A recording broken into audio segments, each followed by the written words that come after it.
Hello guys, today we are taking a peek at Secrets of Raetikon, an indie adventure. I have to emphasise that at the moment this is early access on Steam, meaning it's not finished yet. However, you should also know it plays absolutely fine and the areas that are available felt completed. If it's not done yet, they do leave a little note telling you.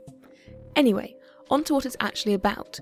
You play as a bird, which in itself is immensely satisfying once you get a hang of flying and how to use the wind to your advantage. The basics are that as you fly around, you collect slivers.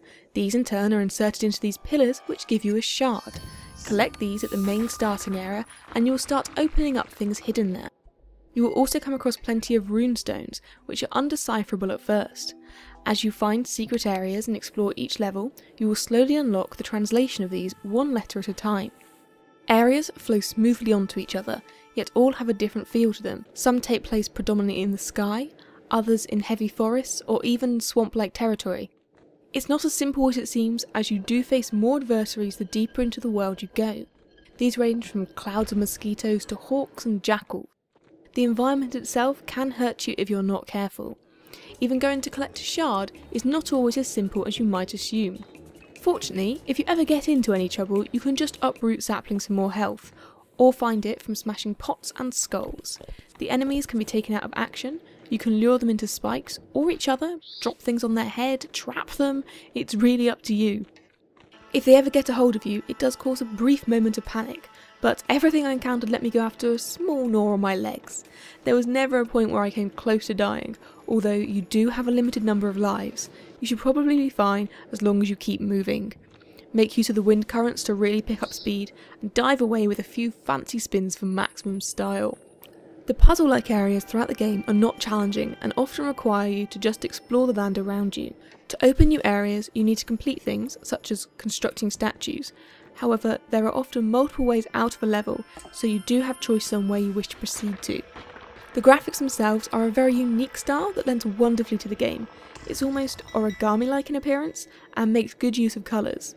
The music is relaxing but does ramp up when you're in different areas. The combination of the visuals and the sound fit really well together and are what make the game. As you go around, there are plenty of extra little things to do if you so desire.